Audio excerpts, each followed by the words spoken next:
Eu quero agradecer a diretoria da Federação Espírita do Estado de São Paulo, quero agradecer a Jussara, que é a nossa diretora da divulgação, essa confiança de ter me convidado para trazer esse tema. E os temas foram escolhidos nesse mês de junho, sobre as festas juninas, né? São João, São Pedro, por isso resolvemos trazer e eu me incumbi de falar de Pedro, o apóstolo. Então, que nós possamos aproveitar esses momentos de reflexão e também de um pouquinho de folclore, porque na vida do Pedro vocês perceberão que tem momentos bastante irreverentes. Porque Pedro... Estão me ouvindo bem? O som está ótimo? Todos estão ouvindo bem? Ótimo. Pedro, ele foi aquele discípulo mais próximo de Jesus. Ele viveu uma vida repleta de desafios, de transformações. Ele passou de um simples pescador comum a um líder de uma igreja primitiva e enfrentou inúmeras, mas inúmeras dificuldades ao longo do seu caminho. Então, enquanto eu estava estudando a vida de Pedro, eu fui percebendo que Pedro, ele é talvez o personagem que mais nos representa dentro dos evangelhos trazidos por Jesus. A irreverência, a inconstância, aqueles momentos de fraqueza, aqueles arroubos de autoconfiança e que nós veremos ao longo da trajetória. Então Pedro era o discípulo mais íntimo de Jesus, que presenciou os eventos mais especiais junto com o Mestre. Ele era não um aluno, não um discípulo, mas ele era um amigo de Jesus, porque o tempo inteiro estavam juntos. Então, realmente, ele foi um dos primeiros discípulos que Jesus chamou para fazer parte do seu colegiado. E foi assim, nós vamos ver a trajetória do Pedro, e ele foi o único que quebrou a lei física na terra, quando ele andou sobre as águas, que está registrado em 2 evangelistas. Lembram quando Jesus andou sobre as águas e ele estava no barco? Senhor, eu quero ir até o Senhor. Primeiro ele ficou morrendo de medo, porque ele não sabia que aquela figura, quem era que estava andando sobre as águas, se era um fantasma ou não. E quando Jesus fala, calme, sou eu. Aí ele quer ir até Jesus, mas no meio do caminho ele começa a afundar, porque ele se sente inseguro. Jesus pega na mão, Pedro, homem de pouca fé. Então, naquele momento quebrou-se essa lei física, que é a lei da gravidade. Tudo é atraído pela terra, e ele flutuou sobre isso. Mas eu fui buscar lá no irmão X, Humberto de Campos, como foi que tudo isso começou? Porque lá nas esferas mais próximas da Terra, desse nosso trabalho de afeiçoamento, onde nós recebemos todo esse amparo da espiritualidade, exemplo do Cristo, nós também percebemos que nada é por acaso. Tudo está, de uma certa forma, com uma programação a ser executada. Portanto, olha o que vai acontecer. Lá nos primeiros dias do ano 30, Jesus, agora sabendo que está chegando a sua hora, ele vai se encontrar com Batista. Sabemos que ele foi batizado pelo Batista, que ele pediu que o Batista o batizasse, e ele vai para o deserto. Nesse deserto da Arábia, passa uns dias vários dias com o Batista, conversando, talvez traçando como seria a vida pública dele. E ele sabia exatamente tudo o que iria acontecer, e tudo isso aconteceria em 3 anos. Então, após esse episódio de estar junto com Batista, ele se dirige para Jerusalém. E chegando em Jerusalém, ele vai, evidentemente, ao templo, aquele prédio, né, aquele edifício, aquela construção maravilhosa. Então, conta-nos Humberto de Campos que ele sentou-se ali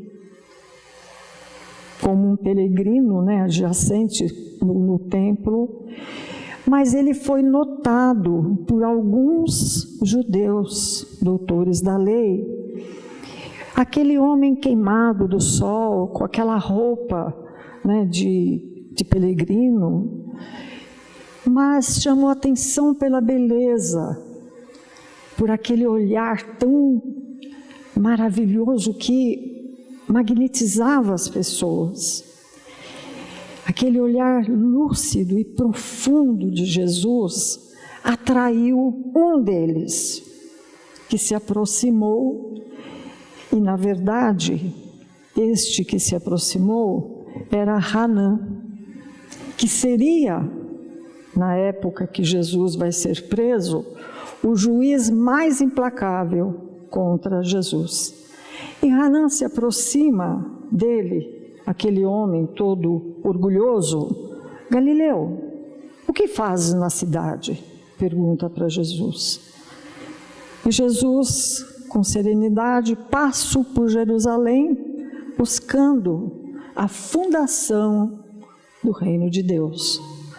Ele olhou para Jesus e pensou: reino de Deus? Nas tuas mãos? Você vai buscar, vai criar o reino de Deus? Que pensas ver você ser isso? Fala para Jesus com um olhar de sarcasmo. Jesus, sereno, diz: este reino é a obra no coração do homem. E Jesus esclarece com um grande carinho. Obra, fala o Hanã, nas tuas mãos. E ele continuou em sarcasmo, realmente. Mas Galileu, com quem é que você conta para realizar uma obra tão difícil assim? Por acaso você tem companheiros, você conhece algum príncipe, você tem apoio das autoridades para realizar tudo isso? Jesus, com a sua serenidade, diz: os meus companheiros virão de todos os lugares, respondeu o mestre. Aí o Hanã falou: sim, os ignorantes estão por toda parte. Certamente você os terá, pobres, estropiados, todos do teu lado. Com esses você poderá contar. Ainda olhou para Jesus e falou assim: escuta, você já viu alguma vez uma estátua ser construída de lama? Referindo-se ao que Jesus havia dito antes, porque Jesus fala que os companheiros viriam de todas as partes e de todos os lugares. Ele estava se referindo ao homem. E para a lei mosaica, o homem foi feito da lama, foi feito de barro. E o Hanã, tirando assim, vamos dizer, zombando daquele projeto absurdo que ele imaginava que não seria jamais possível realizar, traz o exemplo. Olha a resposta de Jesus. Sacerdote, replicou ele, nenhum mármore existe mais puro e mais famoso que o sentimento, e nenhum cinzel é superior à vontade sincera. Olha com que Jesus estava contando para realizar o plano dele no coração do homem. Mas ele, o Hanã, não se conformava. Como? Uma pessoa tão simples assim, com essa ousadia de criar um reino, vira para ele e fala assim: escuta, você conhece Roma? Por acaso você já foi para Atenas? Você já foi para a Grécia? Seria hoje, escuta, você já viajou para a Europa? Você conhece o mundo? Qual é a tua cultura? Percebe? Desvalorizando Jesus. E Jesus responde: conheço o amor e a verdade. Bom, ele não sabia mais como argumentar com Jesus.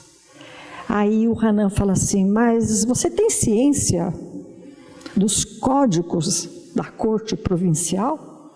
Das leis desse templo? Sei qual é a vontade do meu Pai que está nos céus, respondeu Jesus. Então o sacerdote se dirigiu, sorrindo e ainda desdenhando de Jesus, entrou na Torre Antônia e a história seguiu. O que ocorre? A partir daquele diálogo, ainda no dia seguinte, conta Humberto de Campos que aquele peregrino ainda foi visto nas cercanias do templo. Mas, a partir daí, Jesus sai em viagem em direção à Galileia, porque, claro, que na mente de Jesus já estava tudo delineado como seria. E ele vai a pé mais de 100 quilômetros.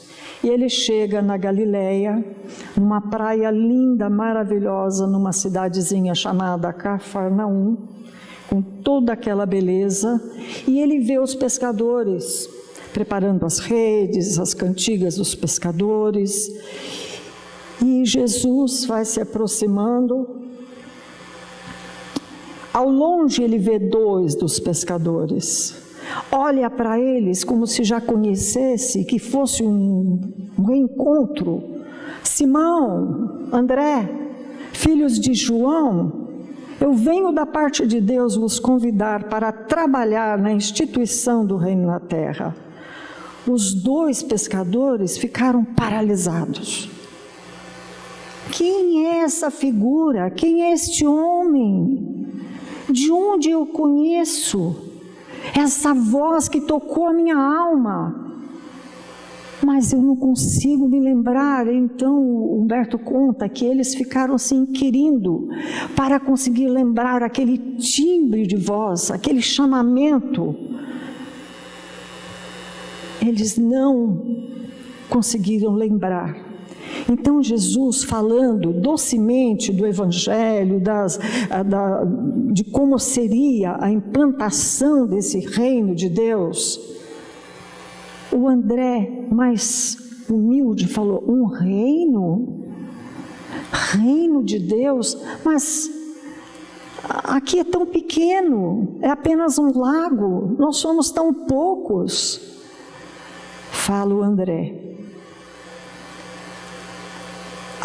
mas se tivermos boa vontade, acho que até daria, poderíamos talvez chamar de outras, em volta do lago, tem muitas outras cidadezinhas pequenas, quem sabe, vamos reunir um grupo grande e aí dá para fazer um reino. Vem a primeira irreverência do Pedro. Falou Pedro, como se boa vontade fosse suficiente para suprir todas as deficiências. Quer dizer, pé no chão, não é bem assim não, André, que ele fala para o irmão. Aí o André, querendo agradar Jesus, ser mais agradável, falou: não, mas acho que a gente consegue sim. E Jesus, vendo o diálogo dos 2, o desejo que ele tinha de agradar, como se fosse uma criança, querendo justificar: não, vai ser possível, isso que o Senhor está nos propondo.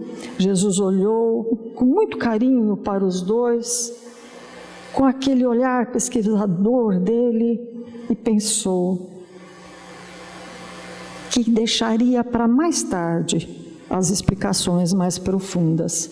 Mas aí Jesus diz: quereis ser meus discípulos? Para os dois. Eles ficaram parados novamente. Como assim? Ser seu discípulo? Ajudar a fundar um reino de Deus no coração do homem? André e Simão se interrogaram a si mesmos, refletindo novamente quem era aquele homem. Como é que eles não estavam conseguindo resistir àquela atração que eles sentiam para Jesus. Onde eles pensavam, eu conheço? De onde eu conheço? E não deu outra. Os dois, simultaneamente, Senhor, nós te seguiremos os passos. Deixaram tudo e seguiram Jesus. Pedro já levou Jesus para a sua casa. Naquela mesma tarde, ele já fez evangelho no centro lá da cidade, onde centenas de pessoas apareceram e ouviram as palavras de Jesus. E a partir daí, Jesus se aproxima de Pedro, ele como sendo o primeiro discípulo, o primeiro apóstolo que ele chama. Contrariamente à ironia do Hanan, Jesus aproveitaria os sentimentos como mármore precioso e a boa vontade como cinzel divino. E aí começa o trabalho no coração do Pedro. E é claro, através de Pedro, o trabalho no coração de todos nós. Porque a doutrina de Jesus, ela veio para nos transformar. Por isso ele diz: eu sou o caminho, a verdade e a vida. Quem quiser ir ao Pai, terá que ser através de mim. Quer dizer, me imitem. Aquilo que eu vivenciar, aquilo que eu fizer, vocês copiam e venham comigo. Portanto, retirava-se Jesus. Vamos contar uma outra história do Pedro. Pedro já incorporado, Jesus montou o seu colegiado. Aí Jesus foi no lar de Jeroboão, filho de Acás, convidado para uma ceia. Então, quando Jesus estava lá, chega um pedido urgente: olha, alguém está passando muito mal, é questão de vida ou morte, será que o senhor poderia atender? E Jesus, como veio para salvar todos e ajudar a todos, já estava disposto a sair, que de repente chega de chofre 4 homens, 4 pessoas procurando por Jesus. Esses 4 senhores judeus, israelitas, procuram Jesus. Jesus falou: olha, eu estou saindo, mas chamou Pedro e falou: Pedro, olha, esses nossos irmãos aqui, eles estão à procura de renovação e de afeto. Olha, Pedro, eu rogo a você que você seja o amparo da verdade com eles. Prossigamos na nossa tarefa de amor, Pedro. Você pode fazer isso porque eu preciso fazer esse atendimento. Pedro falou: não, senhor, pode deixar que eu cuido deles. E só que eram 4 conhecidos do Pedro. E Jesus falou: olha, ampara com a verdade. Sabe o que o Pedro fez? Ô Eliude, o primeiro, você pensa que eu não te conheço? Você é joalheiro, mais velho dos 4. Sim, ele falou: sou, com toda a modéstia, né? Aí ele falou: olha, Senhor, eu espero que compreenda que o Messias Nazareno, nós sabemos que ele vem da parte do Todo-Poderoso e vem nos arrancar das sombras para a luz. Nós estamos muito desesperados e nós precisamos, Senhor, de um amparo que essas instruções, essas bênçãos que nós viemos buscar aqui, ó dileto companheiro da boa nova de Jesus, sabe, nós temos tanta sede do reino de Deus. Espero que o Mestre possa nos auxiliar, porque temos tanta dor na alma, somos, sabe, pessoas que estamos sofrendo muito e viemos aqui em busca realmente deste consolo. Aclara-nos a inteligência, por misericórdia, guia os nossos corações pelos caminhos que nós devemos trilhar.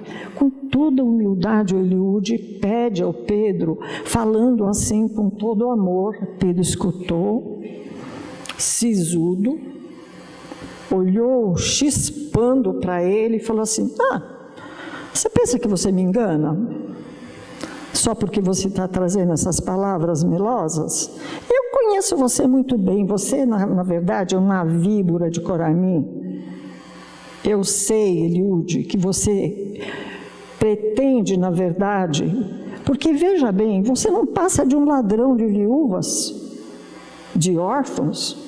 Você pensa que eu não sei que você ajustava e ajuntava a tua fortuna às custas das aflições alheias? E como é que você consegue chegar aqui e ainda pronunciar o nome de Deus? Imagine. Aí ele vai para o outro: e Moabe, e você? A que viestes? Você ignora, porventura, que eu não desconheço a miséria moral que você é?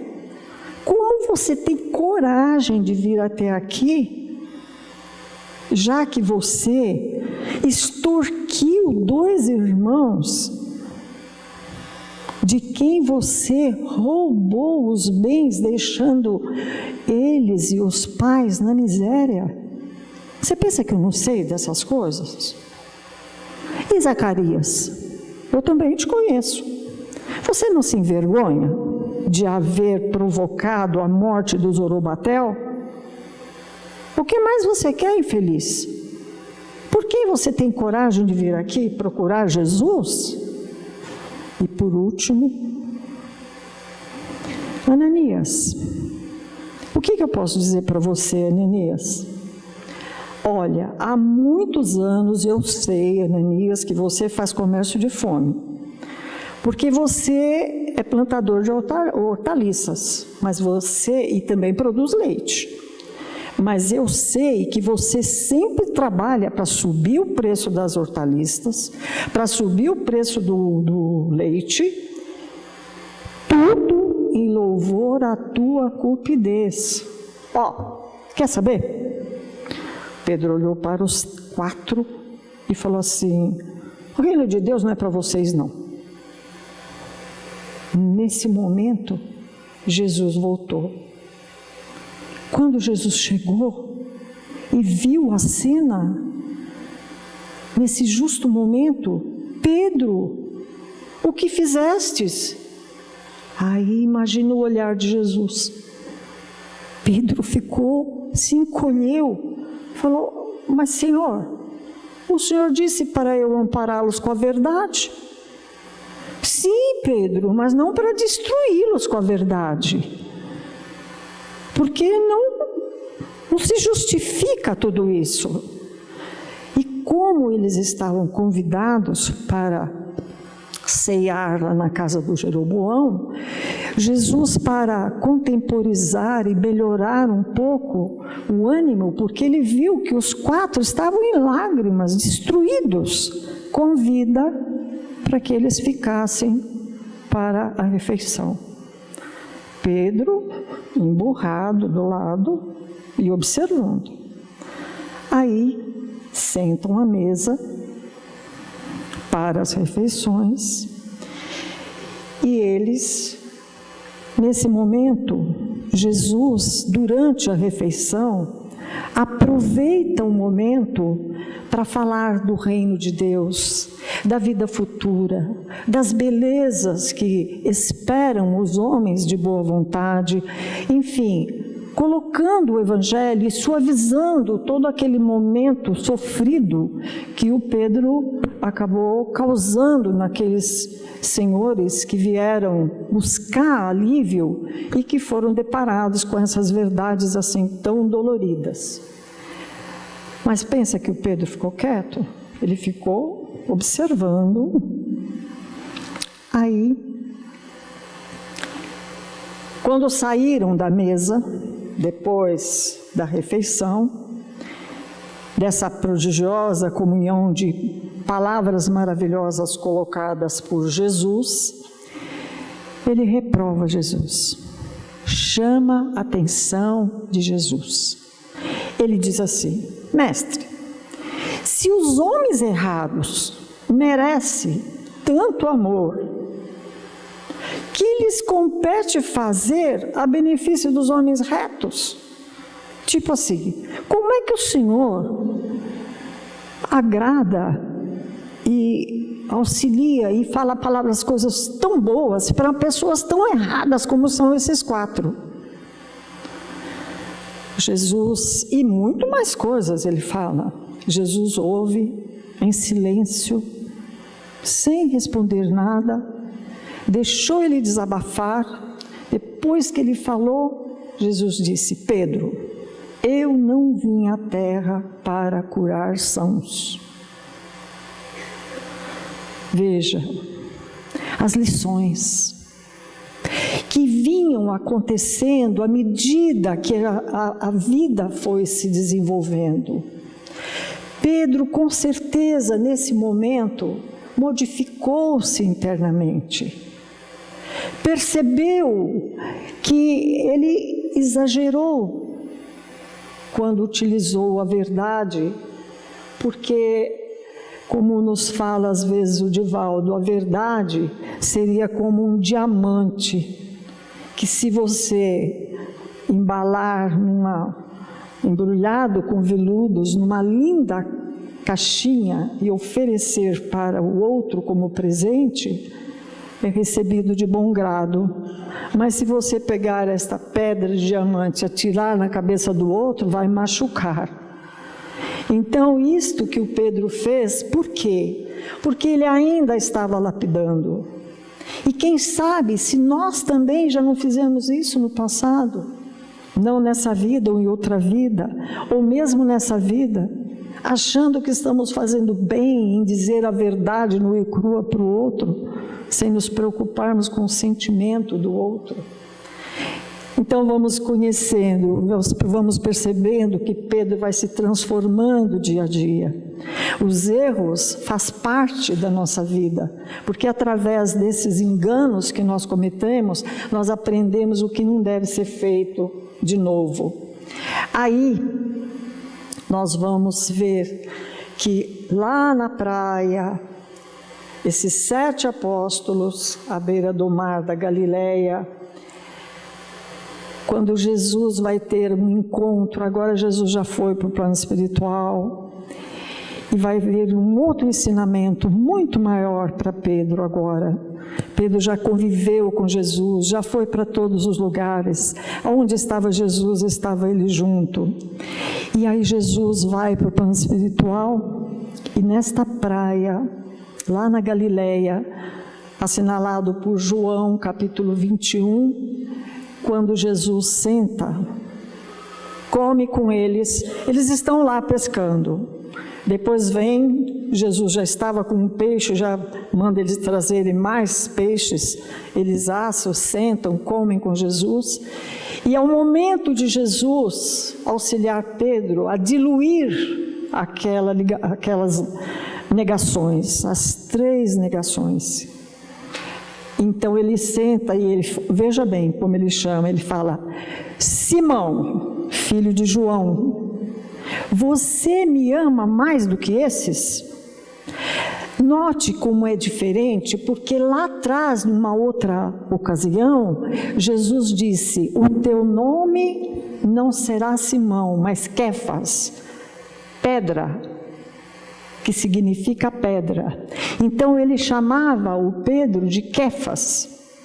Quefas é, vamos dizer, a pedra viva para edificar a igreja. Mas agora ele não chama Kéfas, ele chama Simão, filho de João. Me amas mais do que esses? Veja a diferença. Ele fala agora ao coração do Pedro, ao homem, aquele espírito que está encarnado como homem e amigo. E Pedro responde: Senhor, o Senhor sabe que eu te amo. Jesus pergunta pela segunda vez, completando antes: apacenta as minhas ovelhas. Aí ele pergunta pela segunda vez: Simão, filho de João, tu me amas? Sim, Senhor, tu sabes que eu te amo. Pastorei os meus cordeiros. E pela terceira vez: Simão, filho de João, tu me amas? Sim, Senhor. Já triste, porque achando que Jesus não acreditava nele: tu sabes que eu te amo. E neste dia, conta Humberto de Campos, que Jesus, para auxiliar a lapidação desse coração, ele deveria criar a Casa do Caminho. A Casa do Caminho é o modelo que nós temos hoje. Aqui, a Federação Espírita do Estado de São Paulo é uma réplica, porque só não temos as enfermarias, mas temos a casa transitória, onde temos as idosas, que temos o assistencialismo mais profundo lá. Mas a Casa do Caminho foi criada para auxiliar, para fazer a caridade, mas o principal motivo era trabalhar o coração do Pedro. E assim, cria-se a Casa do Caminho. Pedro se dedica inteiramente, muda de casa, vai para Jerusalém, reúne com os amigos, compra um imóvel simples, estabelece e começam a chegar todos aqueles auxiliares, Tiago menor, que também junto com ele, que era primo de Jesus, colaborando. Enfim, começam a chegar as dores, os sofrimentos, e Pedro trabalhando incansavelmente, sem descanso, mas dirigindo com uma mente lúcida, porque ele percebe que a Casa do Caminho era tanto trabalho, faltava gente, faltava horas para socorrer tantos necessitados, mas ele percebe que não poderia ficar apenas na assistência às dores, que era necessário que também se trouxesse o Evangelho para os corações daqueles assistidos, que divulgasse Jesus. Então ele escolhe 7 dos apóstolos, e entre eles agora já estava Estevão, para que no momento do trabalho, cada um deles tivesse um tempo para falar do Evangelho. E que Evangelho era? Eram as memórias, porque não existia ainda o livro, não existia ainda nada organizado, mas contava-se as histórias pelas memórias de como Jesus passou esse amor. Então esta casa foi um símbolo que se espalhou por toda a terra. Todo centro espírita hoje se baseia nesse início desta Casa do Caminho. Outra irreverência do Pedro. Chegou um dia, o Pedro falou: estou cansado, não aguento mais ajudar tanto, eu estou doente, eu quero dormir cedo, sabe? Hoje eu vou fechar cedo, 5 horas eu fecho. Quem estiver aqui vai ser assistido, quem não estiver, por favor, terá que vir no dia seguinte, porque eu estou extenuado, eu preciso de um momento para descansar. Deu 5 horas naquele dia, ele foi lá, fechou as portas, estava preparando para sair e tudo, de repente, bate na porta. Está fechado, ele falou. Hoje nós já encerramos o expediente. Só que o assistido era insistente, bateu de novo. Ele falou: mas eu já não falei que já fechou? Quando ele fala assim, ele olha, no meio do salão, o assistido já estava lá com um capuz. Aí ele foi para o assistido e falou, mas o senhor não escutou? Eu não falei que estava fechado? Aí o assistido tirou o capuz. Quem era? Jesus. Ele cai de joelhos, chorando compulsivamente. Mestre, eu fiquei cansado, me perdoe. E Jesus só fala para ele assim, Pedro, eu só te pedi que você amparasse as minhas ovelhas. E ele coloca o rosto entre as mãos e chora compulsivamente. Como ele se desequilibrava às vezes nas suas emoções. Só que quando ele levanta a cabeça, Jesus não estava mais lá. Então nós vamos percebendo esses altos e baixos, aquela amorosidade imensa do Pedro, o desejo de ajudar, a administração. Ele manda Barnabé fundar uma igreja em Antioquia. Paulo, que já tinha se recuperado, já tinha saído do deserto durante 3 anos, que veio procurá-lo, e ele fala para Paulo, Paulo, o teu projeto ainda não é viável, volta para a tua terra, e quando for o tempo certo eu mando te chamar. Então foi aquele homem que foi amadurecendo, ele foi trabalhando dentro desse cristianismo nascente para que a mensagem do Cristo pudesse ser implantado de verdade no coração de todos aqueles, e foi assim que acabou chegando até nós. Então veja,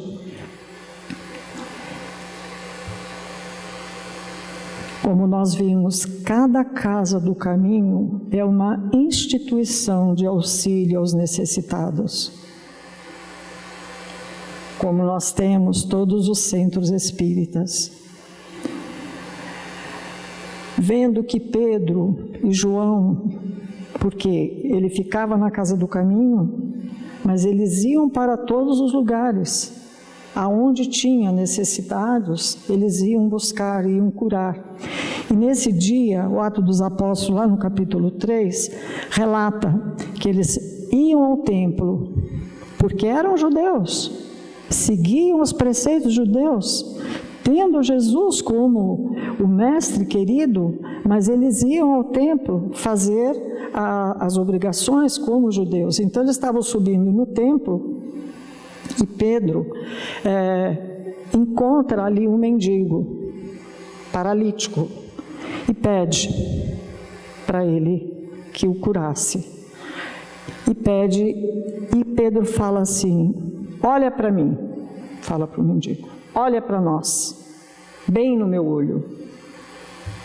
Aí o homem olhou com toda a atenção. Pedro então falou, eu não tenho nem ouro nem prata, mas aquilo que eu tenho, isso eu te dou.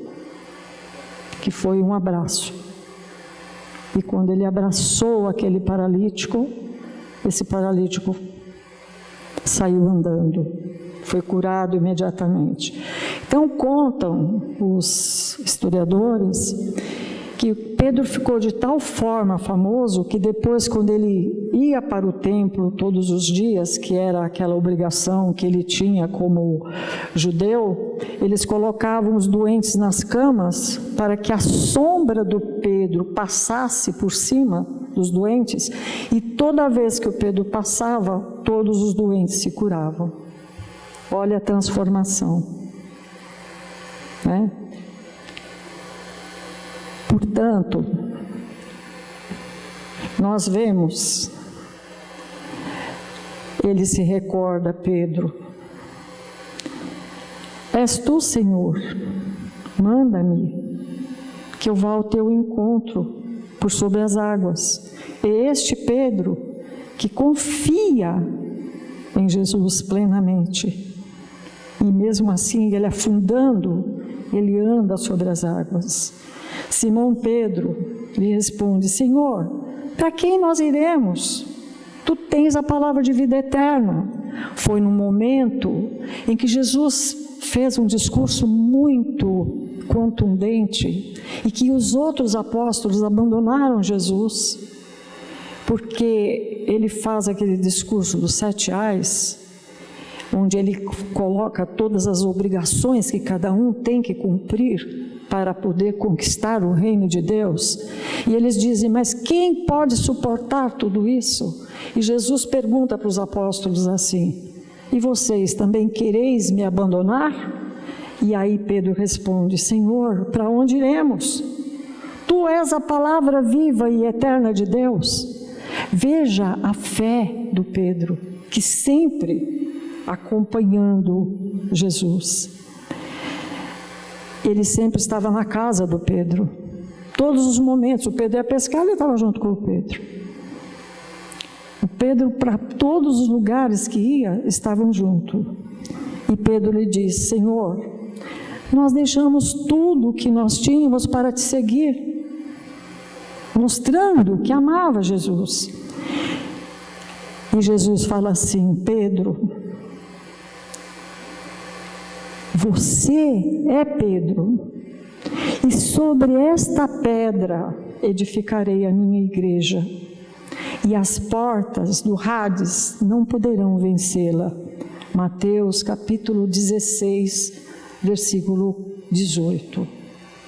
Então nós vamos percebendo o quanto esse contato e essa transformação do coração do Pedro vai ocorrendo.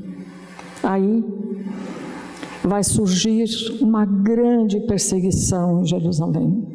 Aqueles antigos discípulos do Paulo de Tarso resolvem trazer de volta aquela perseguição, e o que vai ocorrer? A própria casa do caminho começa a ficar inviável.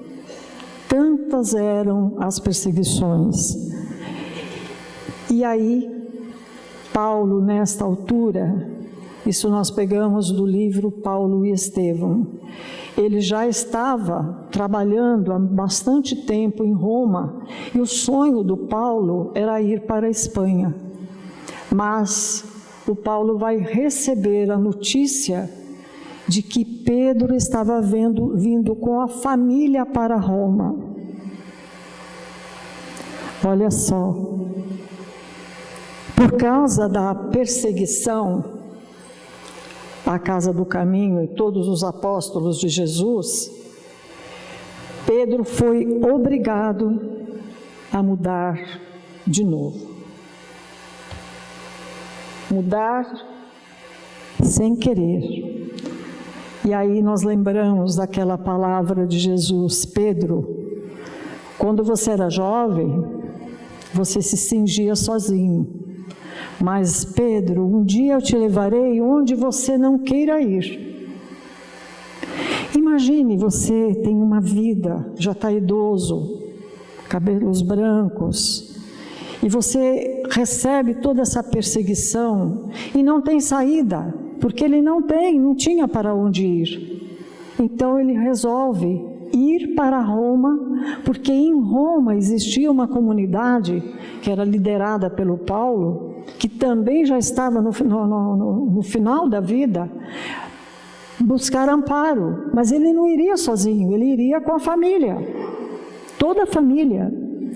Então ele se prepara, escreve uma carta, e Paulo, que estava na Espanha, recebendo a carta que Pedro viria, imediatamente ele cancela a viagem, volta para Roma, recolhe donativos, ajuda, movimenta tudo, arruma uma casa para a família do Pedro, para recebê-lo com toda a honra, retribuindo que quando Paulo saiu de Palmira, depois dos 3 anos de deserto, que ele vem e bate na casa do caminho, e que eles, com medo, por ser o antigo doutor da lei, e não sabiam ainda naquela época se de fato Paulo estava transformado, a sabedoria do Pedro foi: diga para ele arrumar uma pousada e que eu enviarei um mensageiro e amanhã daremos a resposta, porque ele vem pedir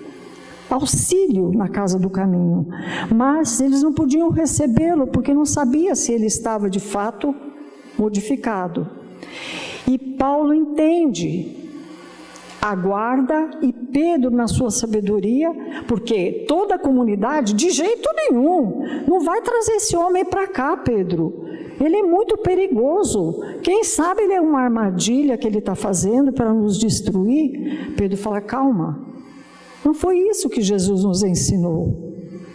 E aí ele realmente manda alguém a Paulo para verificar se de fato havia acontecido a transformação de Saulo, né? Porque ainda naquela época era chamado Saulo por eles. Aí quando ele constata, ele recolhe o Saulo e atende, e o Saulo foi acolhido na casa do caminho, mas agora era o inverso. Era o Pedro que estava vindo de Jerusalém e foi recebido por Paulo em Roma. E quando ele chega em Roma, acolhido pela comunidade, organizando a vida junto com a família, ele vai fazer o quê? Pregar o Evangelho de Jesus. E para falar do Mestre só nas catacumbas. Catacumbas é lá no cemitério. E eles, numa dessas evangelizações, foram todos presos por soldados de Nero. Porque Nero estava no auge, matando o cristão, levando para o circo, crucificando, porque o povo aplaudia e se divertia muito. E ainda pagavam para ver essas atrocidades. Cristãos sendo comidos por ladrões, por leões. Então, numa dessas, com a maior injustiça, aquele homem de cabeça branca, já idoso, calmo, transformado já, é preso. Todos se revoltam imediatamente, querendo reagir contra os guardas. Pedro fala: calma, calma, deixa que eu resolvo isso.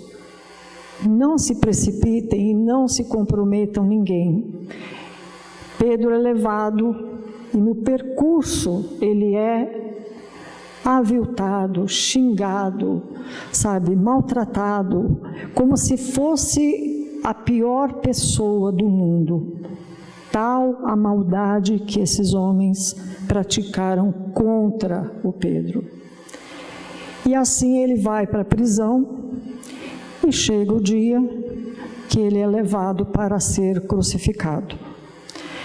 Os soldados estavam tão cansados, segundo Humberto de Campos, que está essa história, vocês encontram naquele livro Ontologia Mediúnica do Natal.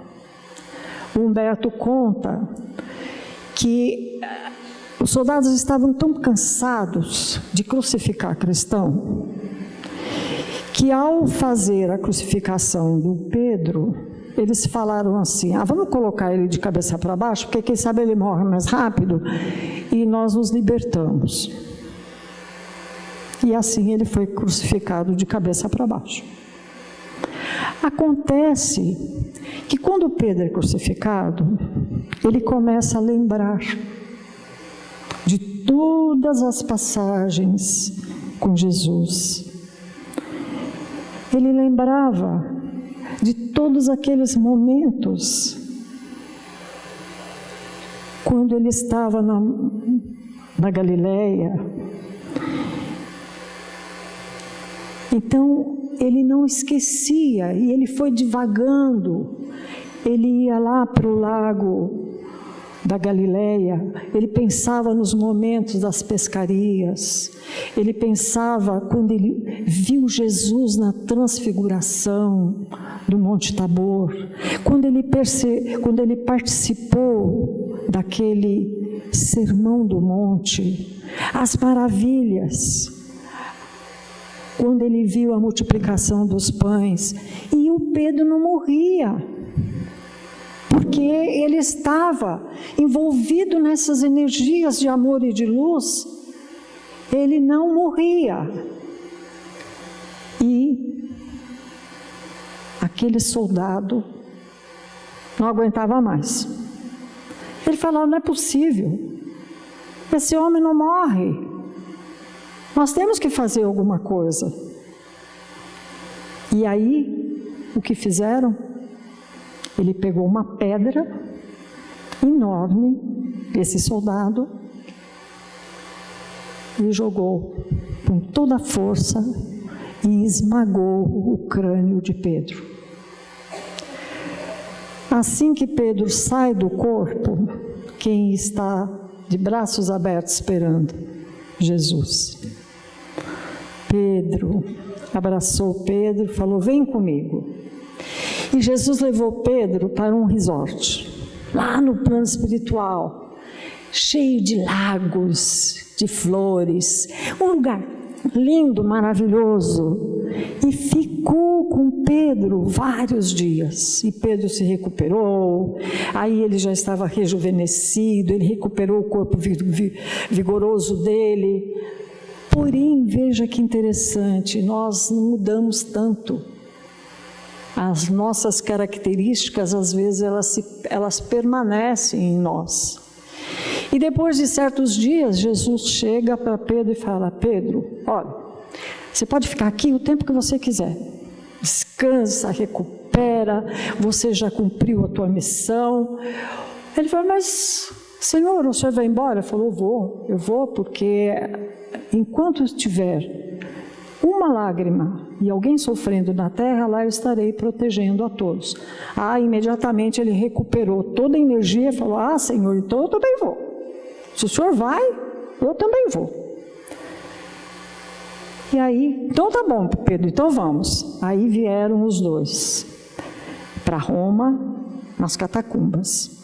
E trabalhando, ajudando aqueles que eram necessitados, curando quem podia, quem estava já pronto para ser curado. De repente, Jesus põe a mão no ombro do Pedro e fala assim: Pedro, tem alguém aí que quer falar com você.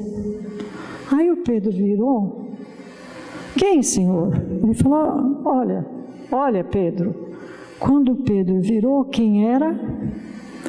O soldado que havia esmagado o crânio do Pedro, com o filhinho nos braços, queimando em febre, quase agonizante, orando na sepultura onde Pedro tinha sido enterrado, e pedindo, porque ele escutou que quem orava ali naquela sepultura conseguia as curas e aquilo que pedisse. Então ele estava ali ajoelhado com o filhinho, pedindo a Pedro, a alma do Pedro, que curasse o filhinho. Mas Pedro agora, aquela alma iluminada, aquele coração transformado, vai até esse soldado, toma o filhinho do soldado nos braços e cura imediatamente a criança. É claro que o soldado agradeceu profundamente, entrou num pranto profundo e saiu dali todo feliz. E Jesus, ao longe, visualiza os dois. Jesus olha e vê em Pedro uma obra quase completa, porque Pedro ainda iria continuar, mas já estava preparado para fazer o bem. E olha naquele soldado e vê um novo projeto de transformação que iria acontecer, mas que já estava começando naquele momento que ele sente a cura do filho. E assim nós terminamos a nossa história de Pedro. Espero que vocês tenham gostado e que Jesus nos abençoe. Muita paz a todos.